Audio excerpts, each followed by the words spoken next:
नमस्कार, मी अरुण बैकर. पाहणार आहोत दिवसभरातील महत्त्वाच्या घडामोडींचा वेगवान आढावा.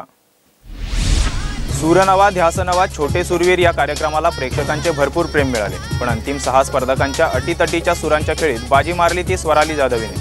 आपल्या मंत्रमुग्ध आवाजाने स्वरालीने सूरनवा ध्यासनवा छोटे सूरवीरचे मानाचे विजेतेपद मिळवले. अण्णांच्या उपोषणावर तोडगा काढायला सरकार अपयशी ठरले. अण्णांबरोबर गिरीश महाजन यांची चर्चा निष्फळ ठरली. उपोषण मागे घ्यावं ही विनंती करण्यासाठी राळेगणसिद्धीमध्ये जाऊन गिरीश महाजनांनी अण्णांशी चर्चा केली, पण त्याला यश आलं नाही. दरम्यान अण्णा हजारे यांनी त्यांना मिळालेला पद्मभूषण पुरस्कार परत करण्याचा इशारा दिलाय. 5 दिवस झाले सरकारने साधी दखलही घेतली नाही. अजून काही दिवस वाट पाहणार, अन्यथा 8 किंवा 9 तारखेला पद्मभूषण परत करणार अशी घोषणा अण्णा हजारे यांनी केली. आपल्या राज्यातील पोलीस अधिकाऱ्याला वाचवण्यासाठी तपास यंत्रणेच्या विरोधात थेट मुख्यमंत्रीच मैदानात उतरले असल्याचे चित्र हिंदुस्थानासाठी नवे आहे.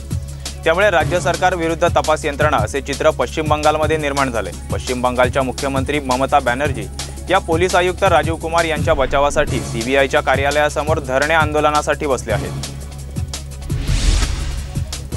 कोलकात्यामधील हाय व्होल्टेज ड्राम्यावर मनसे अध्यक्ष राज ठाकरे यांनीही आपलं मत व्यक्त केलंय. राज ठाकरेंनी सोशल मीडियावर पत्रक जारी करून आपली भूमिका मांडली आहे. राजकीय स्वार्थासाठी सीबीआय सारख्या स्वायत्त संस्थेचा बळी घेण्याचा प्रयत्न करू नये अशी टीका राज ठाकरेंनी नरेंद्र मोदींवर केली.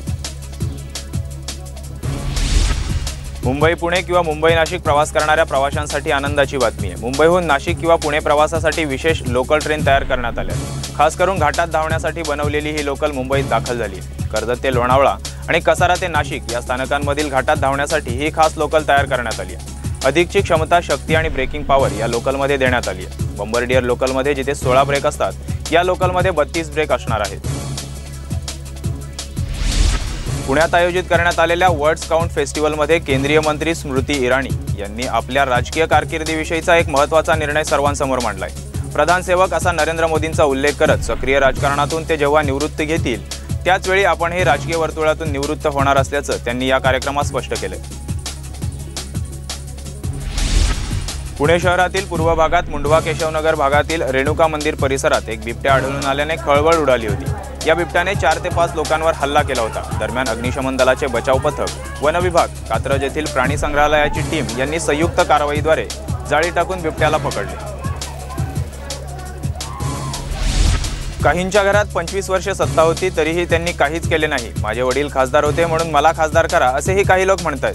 लोक आता दूधखुळे राहिलेले नाहीत. आम्ही माणसे जोडण्याचे काम केले. आता सर्वांच्या पाठबळावर पुन्हा लोकसभा निवडणूक लढवणार आहे. माझ्या विरोधात कोणीही उभे राहू देत, त्यांना सोडणार नाही असा टोला खासदार धनंजय महाडिक यांनी शिवसेनेचे संजय मंडलिक यांना लगावलाय. जशा निवडणुका जवळ येत आहेत तसा विरोधकांवर टीका करताना नेत्यांचा तोल ढासळतोय. मुख्यमंत्री देवेंद्र फडणवीस यांनी माजी पंतप्रधान मनमोहन सिंग यांचं नाव न घेता त्यांना मुख्य पंतप्रधान पदाची उपमा दिली. मुंबईत पार पडलेल्या सीएम चषक स्पर्धेच्या बक्षीस वितरण सोहळ्यात ते बोलत होते. जर येत्या निवडणुकीत भाजपला मतदान केले नाही तर ते मोदींचं नव्हे तर तुमचं नुकसान असेल अशा शब्दात मुख्यमंत्र्यांनी यावेळी जनतेला आवाहन केले. भारतामध्ये एक पंतप्रधान होते पण ते मुके होते कारण त्यांच्या बोलण्यावर बंदी होती. खरं म्हणजे आपल्याला असं वाटायचं की त्यांचीच काहीतरी चूक आहे, पण ऍक्सिडेंटल प्राईम मिनिस्टर पाहिल्यानंतर लक्षात आलं माणूस सज्जन होता पण खुर्चीला बांधला गेला होता. खेड तालुक्यातील फुरुस येथील जंगलात 7 अजगरांना एकाच ठिकाणी मारून पुरण्यात आले होते. या प्रकरणी वन विभागाने गावातील 3 संशयित म्हणून ताब्यात घेतले. फुरुस फलसोंडा येथे 7 अजगरांना एकाच ठिकाणी मारून त्यांचा व्हिडिओ व्हायरल केल्यानंतर वन विभागाच्या अधिकाऱ्यांनी आणि सर्पमित्रांनी घटनास्थळी धाव घेतली. त्यावेळी याच गावात एका ठिकाणी जमिनीत 7 अजगरांना मारून पुरल्याचे समोर आले. पुरलेले अजगर बाहेर काढण्यात आले.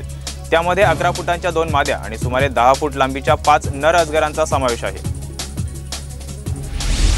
कर्जत तालुका राष्ट्रवादी युवक अध्यक्ष सागर शेळके आणि श्री गणेश क्रिकेट संघ वडवली यांच्या विद्यमानाने आमदार चषक 2019 वडवली येथे आयोजन करण्यात आले होते. कर्जत नगर परिषदेचे माजी नगराध्यक्ष राजेश लाड आणि माजी उपसरपंच जगदीश ठाकरे यांच्या हस्ते या स्पर्धेचे उद्घाटन करण्यात आले. या स्पर्धेत नाईट रायडर्स नेरळ या संघाने विजेतेपद पटकावले तर द्वितीय क्रमांक तमनाथ आणि तृतीय क्रमांक वेणगाव या संघांनी पटकावले. तर हा होता दिवसभरातील महत्त्वाच्या घडामोडींचा वेगवान आढावा. अधिक बातम्या आणि ताज्या घडामोडींसाठी आमच्या फेसबुक पेजला आणि वेबसाईटला अवश्य भेट द्या. सविस्तर बातम्यांसाठी पाहत रहा रायगड माझा.